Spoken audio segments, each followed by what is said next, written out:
Hey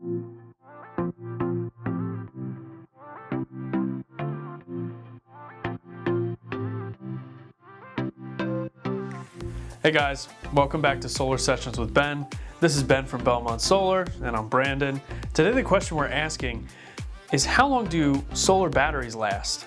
Yes, so the old batteries that you have to maintain, you usually had 7 to 10 years at best.